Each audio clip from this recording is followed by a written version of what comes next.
satu ya.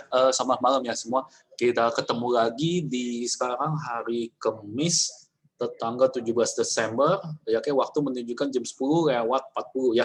Jadi jam 10:40 hampir jam 11. Soalnya market nih bukannya juga agak malam setengah 10 karena winter sampai nanti bulan Maret. Oke. Jadi ini video kali ini agak penting ya. Jadi saya akan jelasin mengenai ex dividend gitu. Soalnya saya pernah kena juga dulu. Jadi saya harus bayar dividen. Ya, jadi ini saya akan jelasin lebih detail supaya kalian nggak kena masalah kena bayar dividen. Jadi intinya begini loh, kalau ex dividen itu, jadi bagi dividen, dalam hal ini saya ambil contoh saham SPY, ada beberapa saham yang kayak ex dividen ini, contohnya kayak SPY, QQQ, nanti tinggal di Google aja yang ex dividen ini kayak apa aja, tapi yang paling sering orang kena itu SPY. Ya. Jadi intinya begini, ini SPY mau bagi dividen, kalau kita punya kaki sell call itu hati-hati. Yang penting sell call-nya ini ya yang bahaya gitu. Ya, sell call-nya cuma sell call-nya aja gitu. Soalnya kalau misalnya kena assignment, kita harus bayar dividen gitu ya. Jadi dividennya misalnya dividennya $2 ya kali 100 gitu. Jadi kita harus bayar 200 gitu. Oke, itu aja gitu ya. Dan kita nanti dapat sahamnya juga minus 100. Soalnya kita kan sell call-nya kita kena assignment. Ya, tapi saya akan jelasin lebih detail ya. Oke, mudah-mudahan lebih jelas. Nanti kalau nggak jelas nanti tanya aja di grup ini ya. Oke, saya akan langsung aja. Jadi begini, saya dapat email. Jadi ceritanya begini. Saya dapat email dari IB ya, karena memang saya ada posisi SPY dan ada sell call-nya. Yang penting itu ada sell call-nya yang bahaya. Dia ada kasih email bahwa nanti 2 hari lagi SPY bakal ex dividend gitu, oke? Nah, ini dia kasih tahu nih, kalau saya ada posisi sell SPY, nah ini dia posisinya, oke?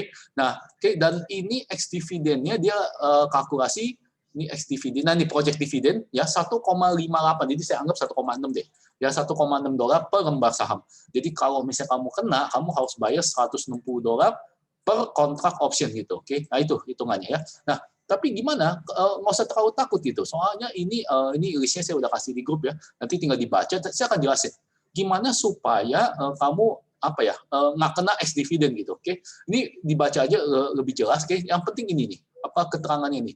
Ya, kalau ex dividen, ya ini sell call-nya ya. Ini saya kasih jelasin. Ini sell call-nya. Ini posisi kita sell call. Kalau dividen nanti ngasihnya dividennya lebih kecil daripada harga put yang di sebelah, kamu ini sepertinya nggak bakal kena assignment, gitu. Soalnya orang nggak bakal mau exercise kalau dia rugi gitu loh. Dia kan kalau exercise kan berarti kan uang opsinya kan hilang. Kalau uang opsinya lebih gede daripada dividen yang dia terima, jadi dia rugi gitu. Jadi makanya dia nggak mau exercise gitu. Logikanya begitu. Jadi supaya nggak bingung, lihat aja di sebelah dari kaki sell kalian, sell call-nya kalian. Apakah ini gedenya lebih gede dari dividen atau lebih kecil? Kalau lebih kecil dari dividen, kemungkinan nggak kena assignment. Tapi kalau lebih gede dari dividen, ya kalau dividennya lebih gede daripada harganya di sini, kemungkinan kena assignment. Gitu, oke? Ini dia kasih contoh nih. Di link saya udah kasih jelasin. Nanti saya akan jelasin lebih jelas. Nah, ini kalau misalnya dividennya, ya, misalnya kan tadi kan dividen 1,6, lebih gede daripada harga put di sebelah yang sell call-nya. Gitu. Ya, itu bakal kena ini loh, kena assignment. Kamu bakal kena assignment, jadi kamu bakal nanti besok minus 100 saham gitu, ngutang 100 saham. Kemungkinan buying power-nya jadi negatif gitu, oke? Tapi kalau misalnya ngerti ya, nggak usah khawatir ya, nggak usah terlalu takut. Ya nanti kalau misalnya kena assignment kayak begini nih, contohnya McDonald, jadi kena assignment, ya opsinya hilang, langsung kamu minus 100 saham. Oke, saya akan kasih contoh posisi saya begini. Kan saya dapat email, dan saya tahu ini bakal 1,6 gitu loh ya, pembagian dividennya, Nah ini posisi saya yang SP sebenarnya nggak terlalu dekat sih, jauh gitu, masih 29 hari nih. Ya ini nih posisinya, kalau mau lihat posisi ada di sini, titik gitu ya. Ini posisinya masih 29 hari. Tapi kita lihat aja mengenai dividennya ya. Dia mau bagi dividen $1,6 gitu, Nah kita lihat, cara lihatnya begini ya. Ini posisi sell call saya. Nah ini dia posisi, lihat di call-nya ya. Posisi sell call-nya jangan diput ya, posisi sell call saya. Ini sell call saya di sini, Nah, tapi kuncinya adalah lihat di samping yang putnya gitu. Nah, ini putnya kan masih 600 gitu, ya 6.00, masih $600 gitu, Padahal dia bagi dividennya kan 1,6 gitu, 1,6 kali 100 ya 160. Jadi ini jauh lebih gede daripada dividen yang bakal dikasih gitu, Ini kan 600 yang 6,4 yang mau dibagikan 1,6 dividen. Jadi ini harganya masih jauh gitu. Jadi kok orang orang nge-exercise posisi saya itu dia bakal rugi. Kenapa? Soalnya dapat dividennya lebih kecil daripada uang yang dia keluarin gitu. Oke. Nah, beda halnya kalau ini kan 29 hari ya. Di 368 ya. Ini saya tandain ya 368 ya. Oke. Beda halnya kalau misalnya tinggal 1 hari. Nah, ini 1 hari ini saya pernah kena nih. Oke. Jadi begini, 368 ya. Tadi 368. Nah, ini 368. Oke. Nah, lihat posisinya tuh. Di bawah 1,6 kan. Ini kalau posisi di sini kamu boleh coba. Coba aja sell call di sini. Besok pasti jadi minus 100 saham gitu. Ya, soalnya ini lebih kecil daripada dividen yang dikasih.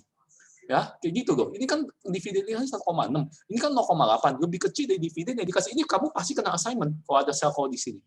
Ya, jadi besok kamu jadi minus 100 saham di strike 368, terus kamu harus bayar dividen 1,6 kali 100, jadi $160 per kontrak yang ada di sini. Gitu. Oke, jadi semoga jelas ya. Nah, ini 1D ya. Kita coba tadi kan 368 ya. Coba kita lihat yang 4 hari. 4 hari kayaknya masih beresiko.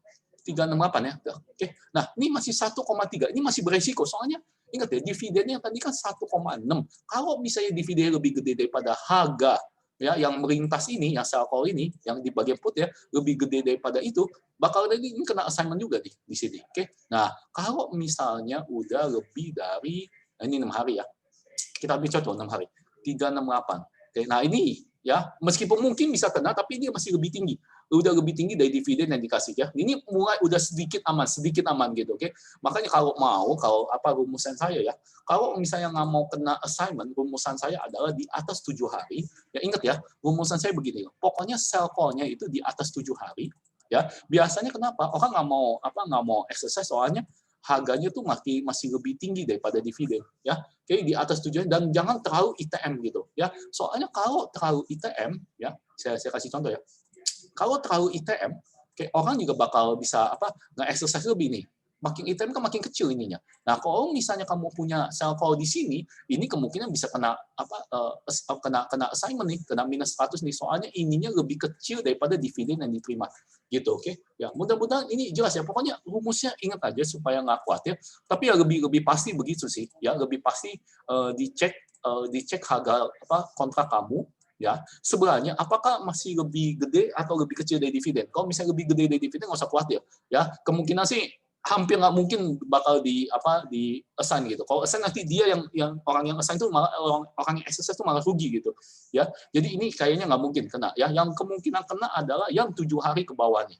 Ya, 7 hari ke bawah. Soalnya ininya yang bagian sininya bagian putih ini di bawah mana tadi? Sorry, 368 ya tadi. Sorry. Nah ininya kemungkinan biasanya di bawah dividen yang ini saya ambilnya yang 29.